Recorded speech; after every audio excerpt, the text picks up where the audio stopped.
I'm a boat builder from the Cotswolds in the UK, and I'm building a boat called Temptress, designed by Michelle Berrier and kitted by myself to be built utilising the latest in CAD design, CNC cutting and modern epoxy wood construction. Now, I want to start out with an apology that it's been a little while since I did a last video on this project. It's been really busy in the shop here with a few things that I've had to prepare for later on in the year, various different things. So I've got boat shows at both Henley and Southampton this year, which I'm going to be taking Missile to. The varnish is looking a little bit old and tired on Missile, so I've decided to do a refinish job on that. So that's been up in the top barn, up at the farm here, and I've been blocking that back and putting a few more coats of varnish on it just to bring it back to its absolute best. It's looking really nice, but that's kept me pretty busy over the last couple of weeks. I'm also teaching my first boat building course down at the Boatbuilding Academy in Lyme Regis later on in the year. Only a few weeks away now, actually, it's getting quite close. Where we're going to build a little CNC cut skiff very quickly. In 10 days, we're going to do it start to finish, including all of the finishing and everything. So I've been building a trial for that boat upstairs on the mezzanine floor. I wanted to cut everything, test that it fitted, and get my head around the best process to get that really efficient and knocked out over the 10 days of that course. So I've snuck in an extra little boat build. I've been refinishing Missile, and now I'm actually back on Temptress again, which has been really nice because I kind of missed working on this for a couple of weeks. So what have I been doing? I have got the 4 cockpit frames into the boat. That is the final set of frames bonded in. Everything is now locked in. It's all feeling incredibly firm, and that's really nice. Framing is pretty much done. I've done a slightly different approach with these. I've actually not pre-coated these because they're a little bit more complex. You'll see a bit later on in the video as they go together, there are a lot more parts for them. So I've got to still coat these in place, which I'm going to be able to do easily enough. But they're bonded in, which is good. So in this video, we're going to take a look at the process of getting those ready and getting them into the boat. And then we're going to get on to some long bits. The keel can go in next. The topside battens can go on pretty soon. Chines can go on now, shear clamp, all the long timbers, we can really start cracking on with getting those in. So I'm going to take a look at the early stages of getting those ready. I've got a new scarfing method that I want to try out and utilize for that. So we'll take a look at that. And yeah, that's what's going on. So let's get started on the first set of frames, getting them ready to go in.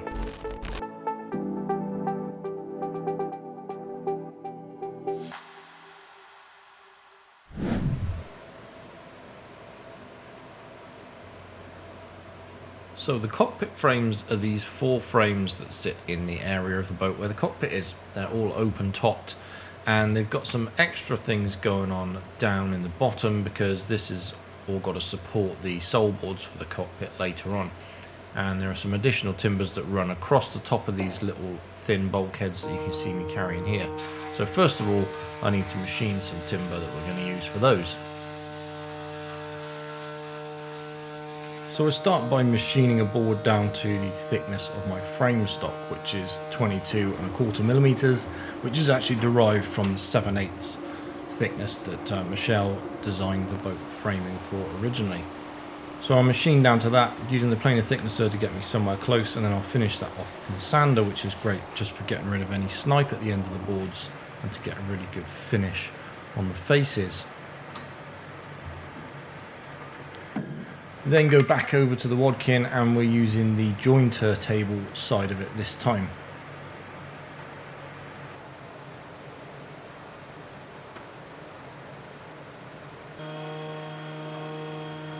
So I start by putting one really good straight square edge on the board. And this gives me my primary reference to work from.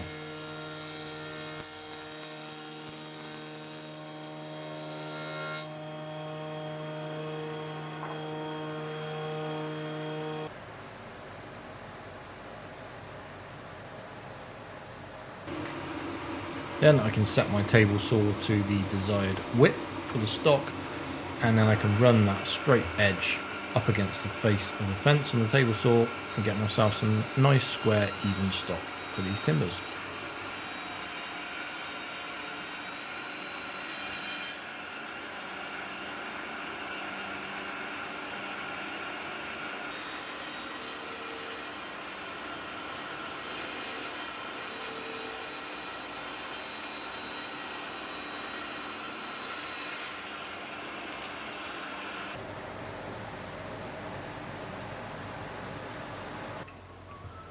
So these timbers are going to follow that flat line across the top of the bulkhead on these full frames.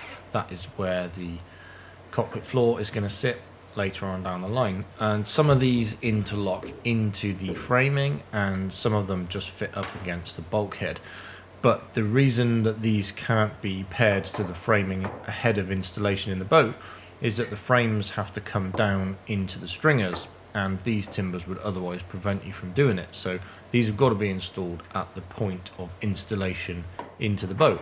It's a little bit of a jigsaw kind of process, and this is the reason that I haven't pre-coated these frames, and that I'm kind of assembling this as I go, and then I'll coat it when it's in the boat because there's a little bit more going on. So these timbers have got to be cut to match the angled portion of the frames. I did at a time consider CNC cutting these, but in all honesty, for a straight timber like this, it's really not worth utilising CNC. You would probably waste as much wood as you would use if you were to cut this on the machine, and it's just not worth doing. So we're going to do this the old school way.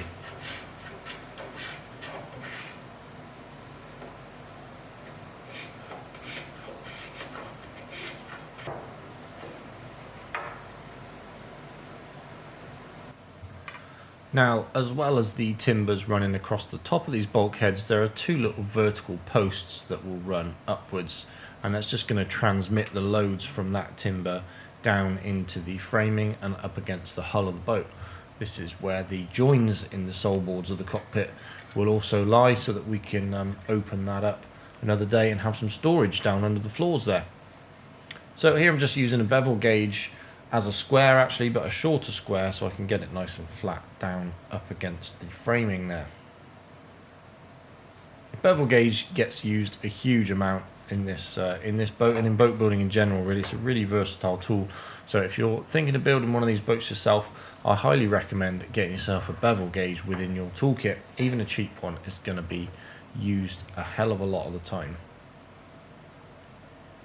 So I'm measuring the distance of those little vertical posts from the stringers to get them at the correct width, and then just cutting some small timbers to fit in place. Bevel gauge gets utilised again to then work out the angle for each of those posts on the bottom end where they meet into the timbers on the frame bottoms.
So I'm utilising the Festool Domino here primarily for location of these parts, just to help me to relocate and position these parts together, but also this creates an increased glue surface area between components and just allows me to pin all those parts in place nice and easily.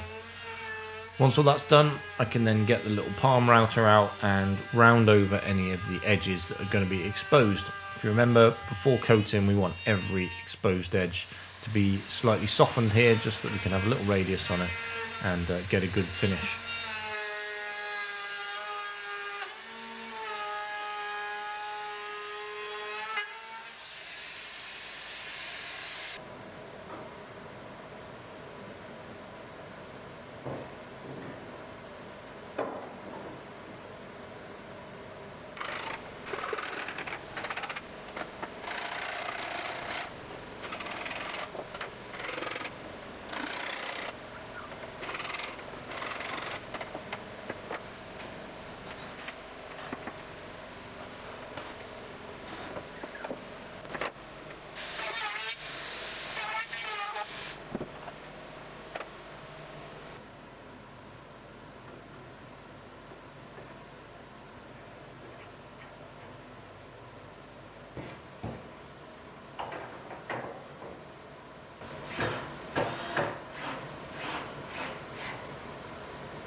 So you can see that some of these timbers just sit down onto the bottom framing. Some of these actually locate into little openings within the keel fillers.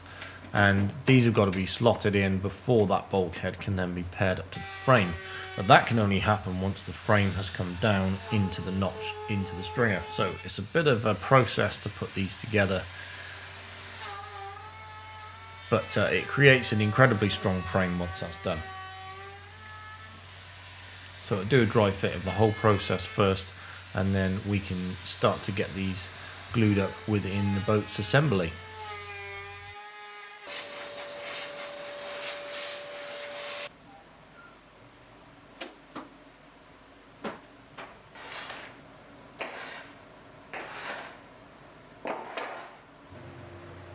So when it comes to glue up, this happens in the same way as all the other frames that I've put into the boat.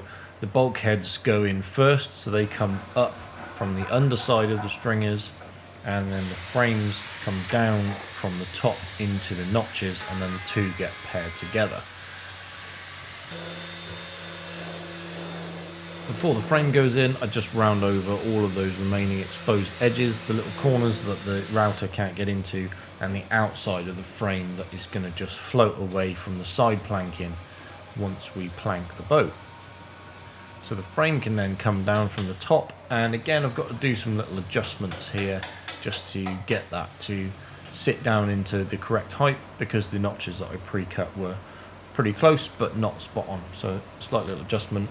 Then we can get onto the glue up process. So as always, everything that is bare wood gets pre-coated with unthickened epoxy, and then we go over any mating faces with some thickened epoxy before the two of those then get put together. Now this is a bit of a procedure, as I mentioned, especially for the parts where these cross members, these straight timbers locate into the framing, because the frame's kind of got to go down into that notch with the bulkhead there, but then that timber's also got to get into place before the bulkhead compresses it. So that was a bit of a task, but I managed to get it into place without making too much of a mess. Then everything can get clamped up and allow that epoxy to cure. And then there's a big cleanup operation to follow. Lots of edges with this one, and the whole process of prepping this frame and gluing it up was around about 2 hours per frame. So there's quite a lot of time there, and probably 30% of that is just cleaning up the glue afterwards.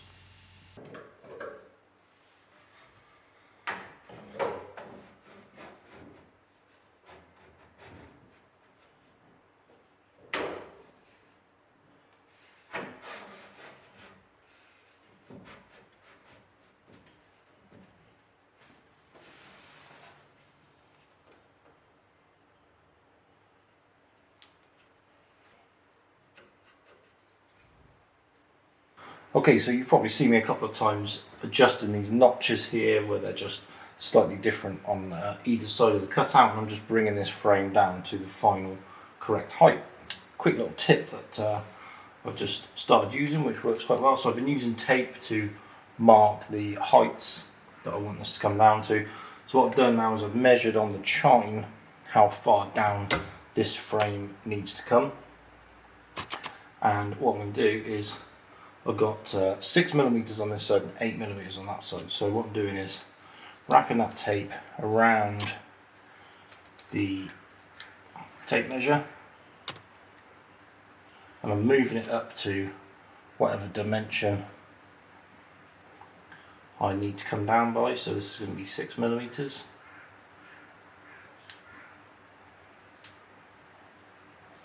So you can see I've got it like that at 6mm.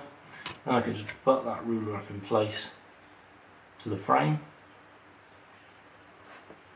push that against there, drag it back out,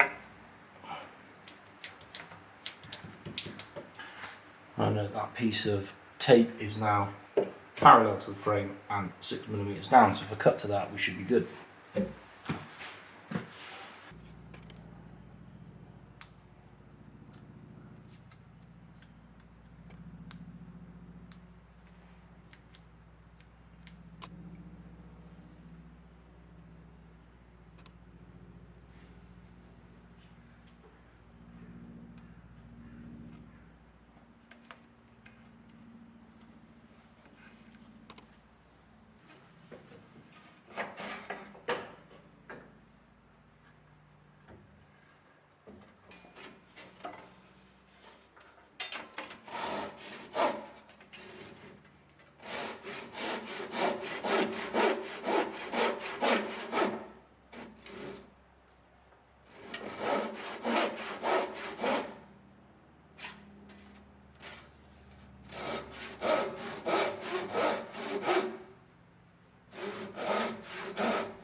So as a look at the 4 cockpit frames installed, then you can see those posts there that just run down and support those horizontal timbers just to transfer that load.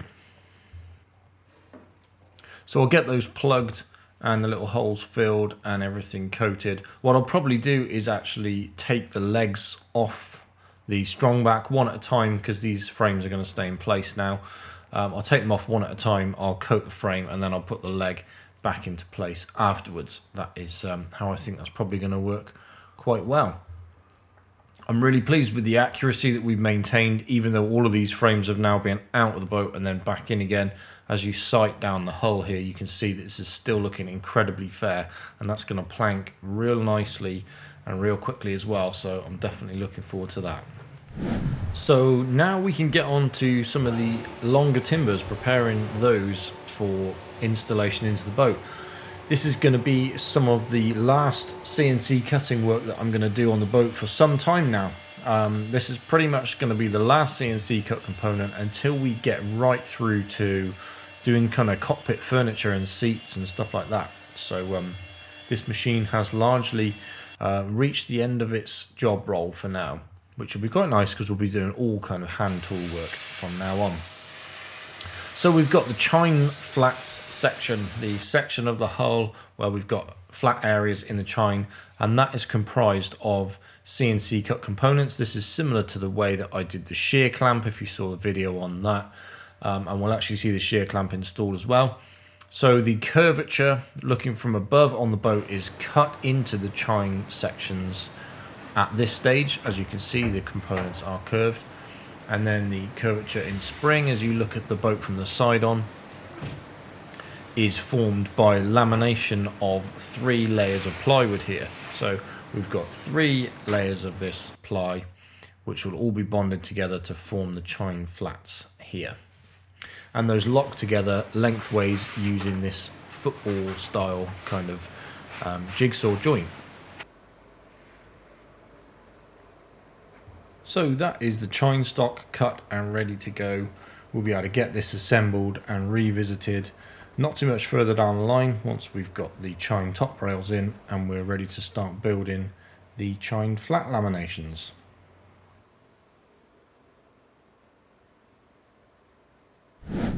Okay, I know I just said that the CNC machine has largely finished its work on the boat now, but I have come up with one new little process that I wanted to try on this machine and see how well it works. I've just tried one and it does work very well indeed. So I'm going to utilize this.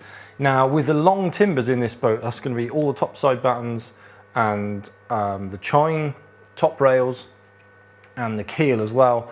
We've got quite a lot of scarf stuff to do. It's just not possible to buy timbers long enough to do the run of this boat in one single go.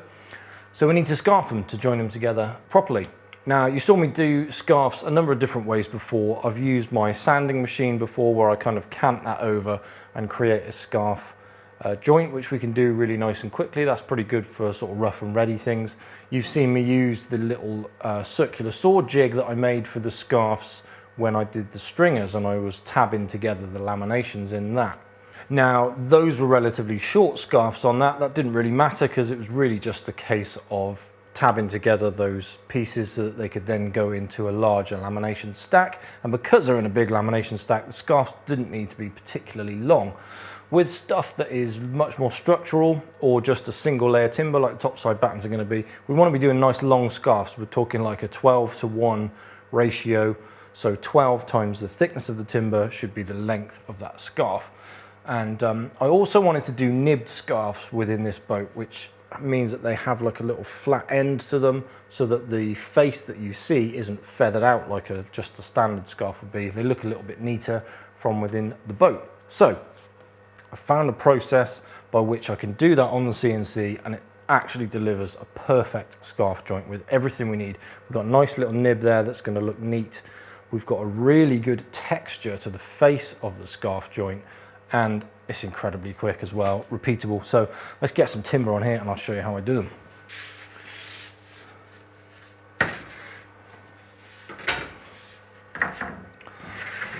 So I've got this set up for the keel timber. I'm going to drop it into these registration blocks, which is going to make sure that it's straight on my machine. And these are also going to help to stop breakout on either side of the timber as the cutter comes through. I've got a finish line marked on my block here, and we can push this down in.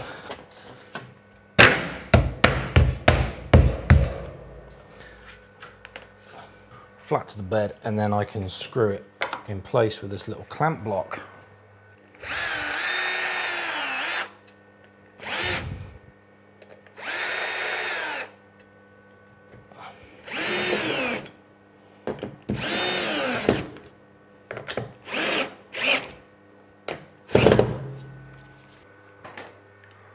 So that's what we're looking at. Stop line, I'm just going to slightly overrun from that so that we lose the kind of end bit of the timber where you can sometimes get a little bit of checking or splitting of the wood.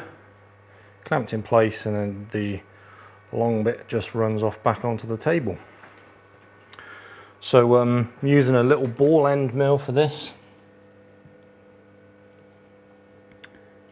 with a slightly rounded nose to it, and let's press go on the program and you can see what happens.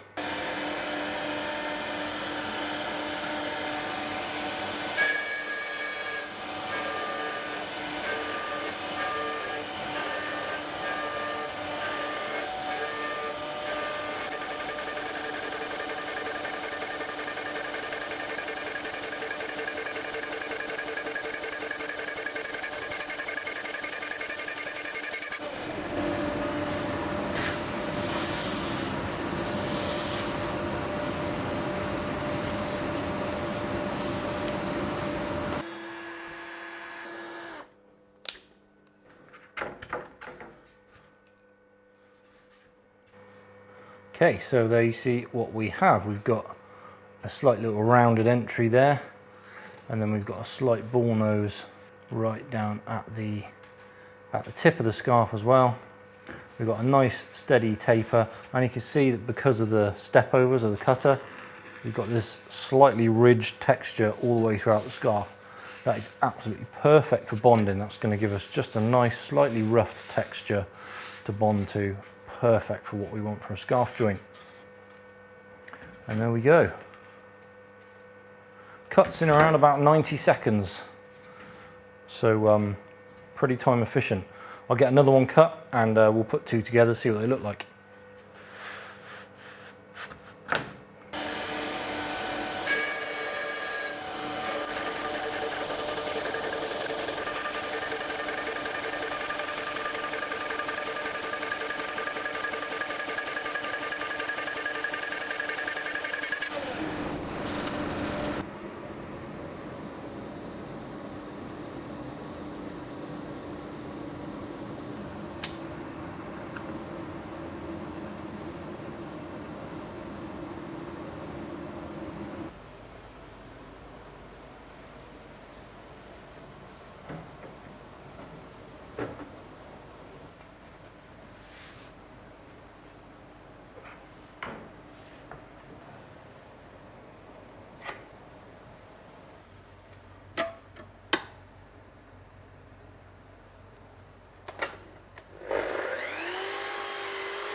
So this is what the joint looks like.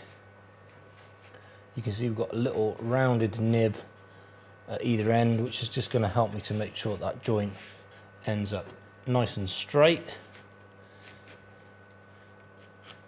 And so I haven't got any twist in the keel this way. It's going to allow me to butt that up correctly and prevent the scarf joint from sliding too far over itself. It's going to get me stacks of glue surface area, and all in all, that's going to do the trick for what I want. There's a slight ridge here, so I can adjust that just by indexing the Z-axis down by 0.5 millimeter or even less than that if I need to. So I can actually put these back into the jig and just recut them ever so slightly deeper again and dial that in. But once I've got that set up, this will work really well for all stock. But you can see that's going to get me a really nice scarf joint. And as I mentioned, the surface of this is just perfect for bonding to. That slightly ridged texture there is ideal for a really good glue joint. So there we go, a new way to do a nibbed scarf.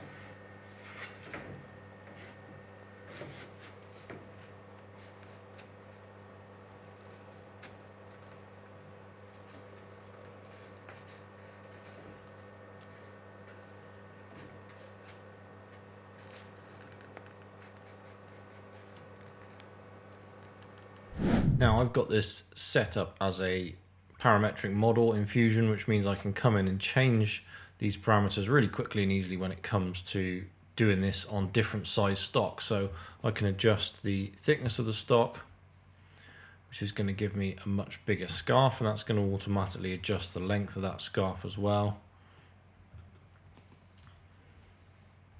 I can also come down and do some narrower stock when it comes to doing the top side battens, and I can tweak that nice and quickly and easily.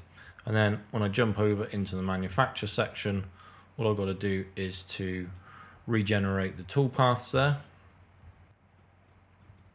and you can see that it's going to work those out accordingly for the new size of scarf. So this is going to be a really quick, versatile model for doing this for all the scarves that I've got to do throughout the boat. So that's where I'm up to. All the framing's bonded in now, which is a great stage to get to. Everything feels kind of locked in and nothing's got to come back out of the boat again now. We're just kind of, everything's going to be forward feeling progress. So that's a really nice stage to get to. Some of the long timbers, I'm starting to get those prepared. Chine stock is getting ready to go in. So in the next video, I'm going to aim to build the complete keel and we'll get that laminated and installed within the boat. And then we'll move on to the chines, topside battens, shear clamps, and then we'll be planking, which will be really awesome indeed. Really nice stage to get to. So as always, massive thank you to everybody on Patreon that is helping to support the channel and to support this project as well, with a little extra monthly pledge to help me get this funded. I greatly appreciate the extra that you guys help out with. And thank you to everybody that watches the channel as well, because without people watching the videos, none of this happens. And it's just me pottering away in a shed on my own. So thank you very much indeed for watching. I hope you've enjoyed this video, and I will catch you in the next episode where we'll be getting this big keel built. Cheers guys, catch you in the next one.